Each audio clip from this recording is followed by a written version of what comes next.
Middle childhood is a period of clumsy awkwardness filled with changes and drama for just about everybody.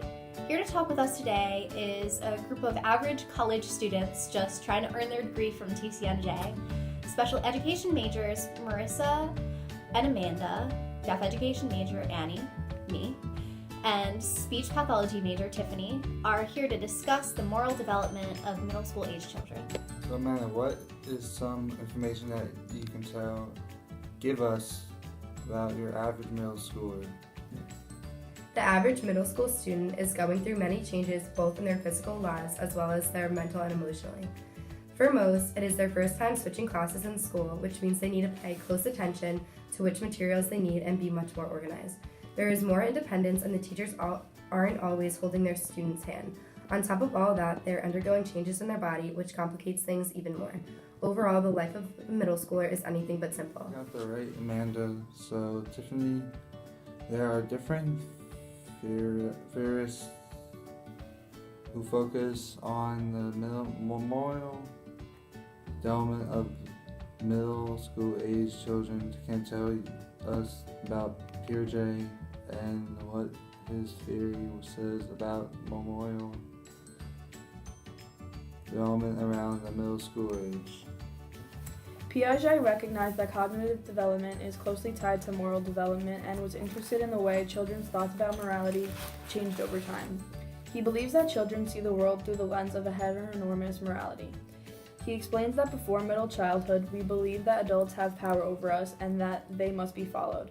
During middle childhood, their appreciation of morality changes to autonomous or self-directed once they develop the ability to put themselves into someone else's shoes. He calls this the morality of cooperation. Around 10 to 12 to 11 years old, children view moral rules as guidelines to benefit the group. These children still believe it is important to obey rules. However, they are viewed as complex and are negotiable. They now realize that deciding to follow the rules should not be based on negative consequences, but that decisions affect everyone. They can benefit or hurt anyone. Also during this time, they expand their understanding of fairness to include ideal reciprocity. It refers to a type of fairness and considers another person's best interest. Teens who have reached this level of ideal reciprocity have the ability to understand a problem from another person's perspective and place themselves in their shoes prior to making a moral decision. Now, one of the big ones we're here to talk about today is Kohlberg. Annie, what can you tell us about his theories and how they affect the development of child's morals? Alright, well, I'm so glad you asked, Cody. Kohlberg's theory of moral development is actually broken up into levels and substages of moral development, and middle school is a really transitional age where children are maturing into conventional moral reasoning. And according to Kohlberg, until about 10 or 11 years old, children only follow rules to avoid punishment or satisfy their own interests, but when they're moving out of this level into conventional moral reasoning, morals are followed to uphold relationships. And between 10 and 12, typically developing children enter this third stage, and at this time they begin to gain an idea of ideal reciprocity, which is what we talked about with Piaget. And in this stage, children begin to uphold moral codes for the good of maintaining good relationships. So this term is termed good child morality. And this is also the stage where children begin to separate moral rules from societal conventions and personal choices. And Kohlberg has since been criticized for this theory by people like Gilligan, who wanted to develop a more female-centered theory, but several studies, for example, one I found from the American Psychological Association in 1987, actually supported his theory by finding a link between the transition into conventional moral reasoning and pro-social behaviors. Thank you, Annie, for the insight. Marissa, there's one more big physical biologist that we're going to talk about today that contributed to our understanding of the moral development of the middle school age children, and that's a Bon Fenberini. What can you tell us about his contributes to the field? Well, Cody, I'm glad you asked. Unlike Piaget and Kohlberg, Bronfenbrenner's theory is a little bit different. So the previous developmentalists that we discussed both based their theories on the idea that children all go through different stages of development, and each stage is defined by new characteristics that the child is now able to understand. So Bronfman-Brenner, however, bases his entire theory of development on the idea of ecological systems. So this places a big influence on the contributions of the different environments that children are in their development. So in his theory, there's 5 different specific systems. There's the microsystem, which is the child's immediate environment, the mesosystem, which is the child's connections to different environments, the exosystem, which is the child's indirect environment, and the macrosystem, which is the child's social and cultural values, and then finally the chronosystem, which is their changes over time. So specific to their morals, which is what we're discussing here, the biggest system that's affected by this is the macrosystem.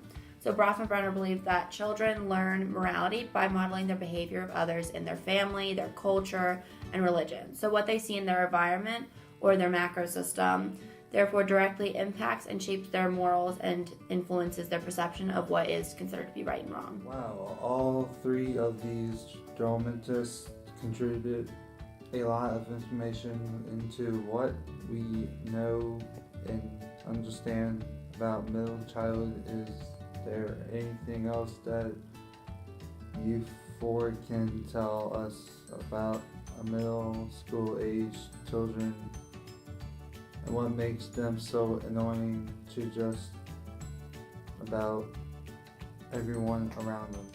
Well, Cody, middle school is such a crucial time for development of a child's moral instincts to take root and grow. But because of where adolescents are developmentally, it's so important that we practice strategies for translating their moral instincts into moral behavior. Can you talk to us a little about what the difference is between moral instincts and moral behavior? Moral instincts are innate in everyone and are a part of our biology. So everyone comes into the world with a sort of idea of what is considered to be right and what is considered to be wrong. So whether that's based on other people's reactions to our actions or whether it's a part of our genetics, the answer is still unclear. But we all live our day-to-day lives trying to do what's right and behave in a morally correct way, which is what's considered to be moral behavior, which is behaving in a moral way. So this period of development, however, is so important to not necessarily instill morals into our children, but just take our moral instincts and shape them into our moral behavior that we're going to practice and live by in everyday life. Now that we know about middle school age children become more moral, how do they become what is viewed to be in society as immoral? Well, middle school children become less bound to societal conventions. This means that it is harder and less likely for them to do the right thing when they cannot see the direct impact that it has on someone. For example, they might not go into someone's backpack and steal a pencil, but if another student leaves a pencil behind, they might keep it. These kids don't use their moral instincts when put into direct situations. When they were younger, they were taught very clear what is right and wrong, but as they reach middle school, they have much less outside influences that affect their direct situations. A younger child might have grabbed a pencil and ran back to its owner, but a middle school might think about keeping it and see how it could benefit them, not realizing that it's wrong to keep it. Well, around the middle school age, children are unable to understand the impact of their actions. Once speaking out about their actions, they are able to understand why societal conventions are necessary. They've spent their lives following the rules. Now, developmentally, they don't really understand why these rules are in place, and they probably won't until they're around 15 or 16 and out of middle school.